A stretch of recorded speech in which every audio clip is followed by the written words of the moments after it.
Are you ready to stop the self-sabotage and create the life you desire? Well, in order for that to happen, you need to break free from the bad beliefs that are holding your success hostage. You need to optimize the stress by turning it into extra energy for success. And those hurtful habits?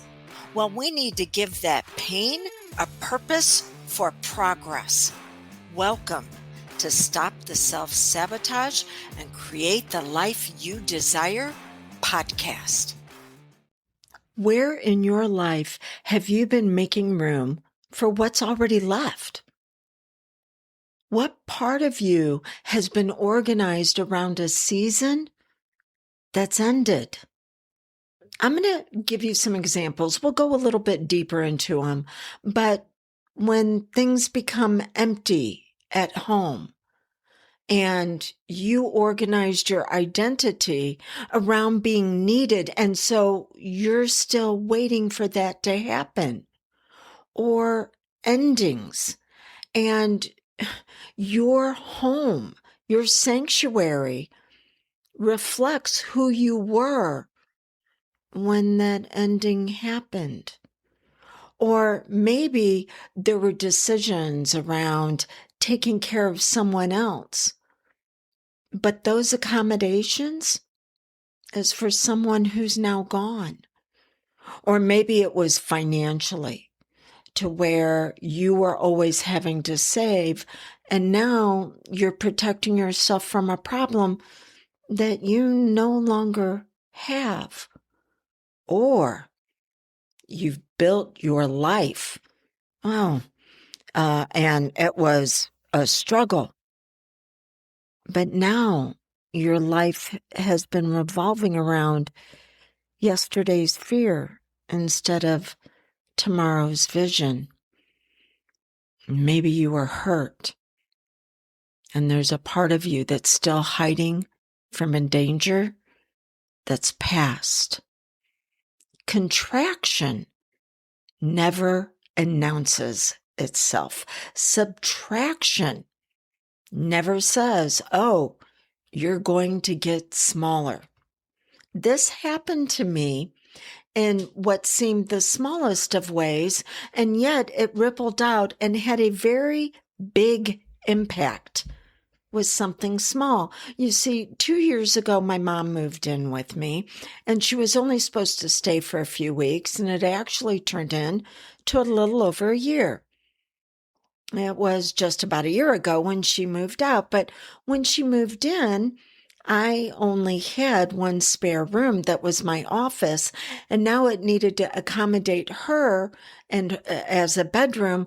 So I had to start moving some furniture out the longer that she stayed. And my big office desk that allowed me to operate several different aspects of my business needed to be replaced with something small and compact.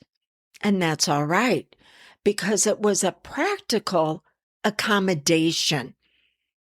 But then over time, that accommodation became normal and then invisible because I forgot it was temporary. Now, she moved out a year ago.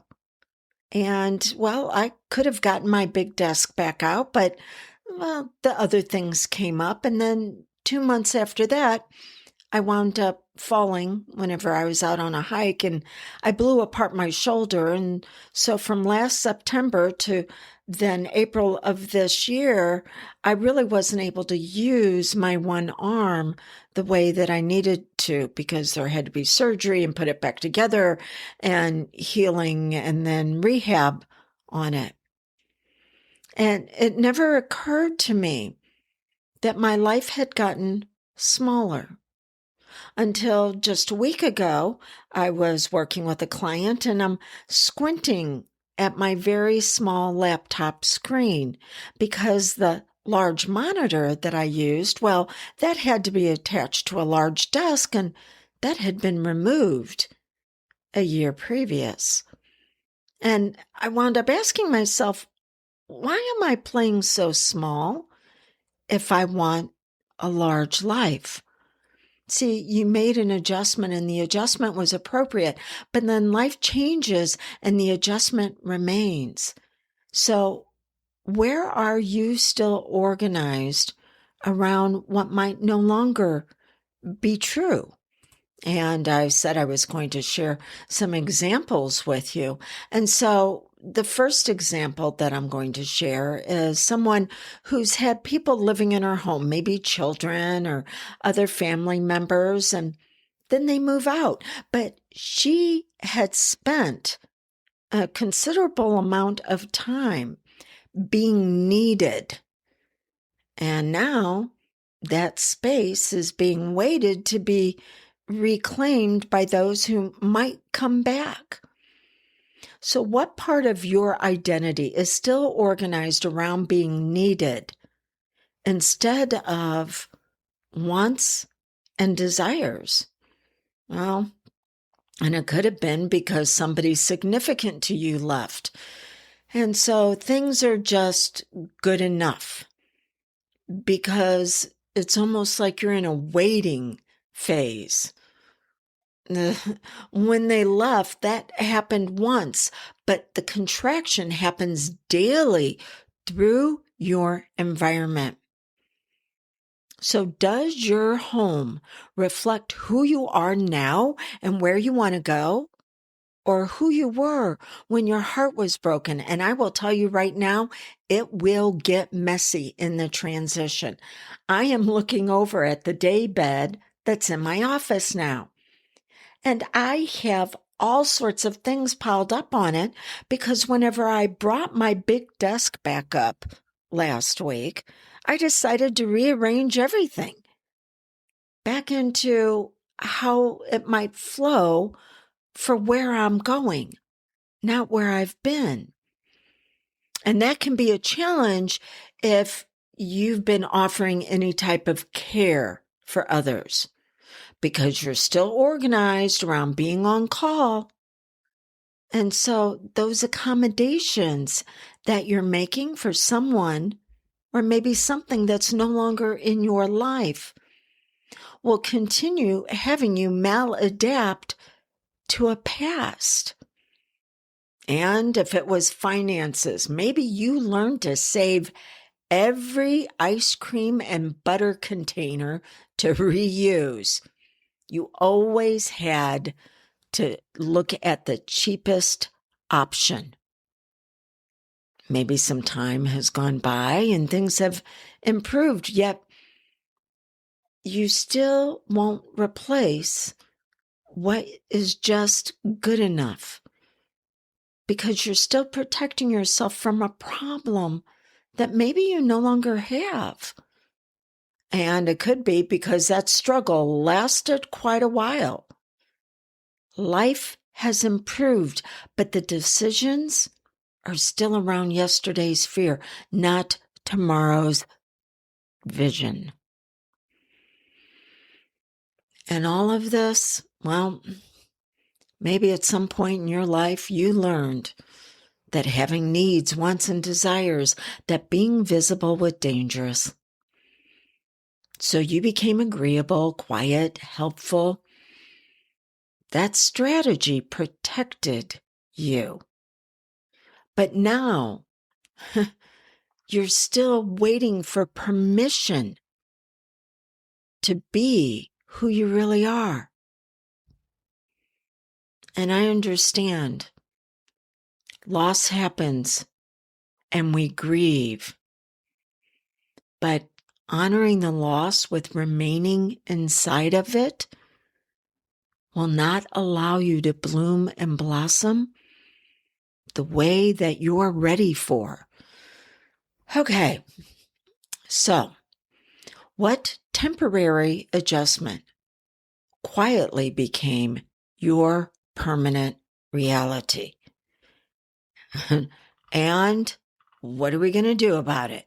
Because it's not enough just to have awareness. We have an entire subculture of people who have a high level of conscious awareness around problems. Their challenge comes in with having a stabilized system that is going to help them move into a pattern for progress. So let's look at the steps to move from pain to progress, because it is not about doing more. It is updating your reality and your subconscious patterns to then coordinate with the progress. So step 1, notice the contraction. Where does your life feel smaller than what you desire? This is not about you failing. It's where you've been constricted. It was my small desk. Maybe for you, it's a relationship role you've outgrown. Maybe it's an environment that needs to be updated. The goal is awareness, because you cannot reclaim what you cannot see. Step 2, identify the original reason. Because what's a problem now? Well, actually, that problem was a pattern that helped you solve an original problem. My small desk solved a caregiving problem. People pleasing can solve a rejection problem. Overworking can solve a money problem. Emotional walls can solve a heartbreak problem. Honor how you adapted. And then step 3, determine what is true now. What's true today that wasn't back then? In my example, my mom needed the room, but mom's moved into her own place. My challenge was my shoulder couldn't lift furniture, but now I'm healthier and I can. Maybe you needed permission at one point, but now you have authority. Progress begins when you allow your internal world and your external environment to be congruent. Step 4, separate the map from the terrain. The map is what happened. The terrain is where you are. A lot of people are navigating today's terrain with yesterday's map, because the map says, be careful, stay small, don't trust, don't spend, don't hope. So are you responding to what's in front of you right now? Or are you reacting to what happened years ago? I'll give you another example. My sister came over to visit me yesterday, and we were having a great conversation, and we're going to be taking a weekend trip together in just a bit. And she said, oh, I'll drive. And I automatically said, no, I've got it. It's fine. And it wasn't until after she left and I thought about that, and I'm like, wait, what am I doing? I stepped into the role that we had developed when we were kids. Because I'm 8 years older than her, I was always the one who drove. And I was like, oh my gosh, wait, let me think about this. As adults, almost every single outing we've been on together, every single trip, I drove. So I wasn't responding to what was in front of me. I was reacting to a pattern that was put in place years ago. I reached out to her and I said, I'd love for you to drive. Yes, that would be amazing. And that is how simple things can start and then begin to build. The subconscious goes by a rule called successive yes sets, or pyramiding of progress. And if you think about a pyramid, and the top represents the goal, the dream that you want to achieve, well, a lot of people want to start at the top, but where's the foundation underneath it? If you want to reach greater heights of success with less effort, you need to start with the smaller levels. But then each level built upon it takes less effort. If you think about a pyramid, it's not like a building where all levels take the same amount of material and the same amount of time. No, each level is a little bit smaller than the level before. And this is what it means to begin with those small successive yes sets. Because then you're doing step 5, which is reclaiming one piece of your life, not all of it. Move the desk, apply for the certification, raise your investment, book the trip, clean the room, straighten the closet, have the conversation, because expansion is not a feeling, it's an implementation. Your nervous system needs evidence before confidence. When people come to me and say, I need more self-confidence, I'm like, no, you need actually more action, because the subconscious mind has to have proof. And it's not the result, because then I typically hear, but what if I take action and it doesn't work?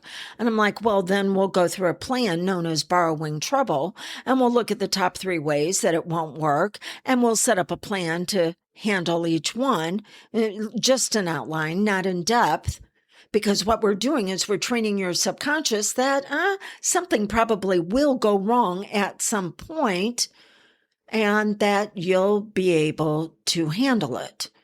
And what usually goes wrong is not what you've planned for, but you've already programmed your subconscious that that's okay. You'll still find a way to make it work for you. So you want to do one step to move you from the past that now is painful because it's shrinking you, it's constricting you, and you want to move into progress. Well, step 6, expect that resistance. And it's not just externally what may show up. It's what happens to us internally, where we begin to wonder if we're selfish and this is unnecessary, or who do we think we are? A delay is not a denial. It's a confirmation that your identity is upgrading. And what's your identity? Well, it's what you focus on based on your beliefs and your thoughts. And then it's the emotions that you're habituated to experience. And then it's the actions you take of either avoidance or amplification.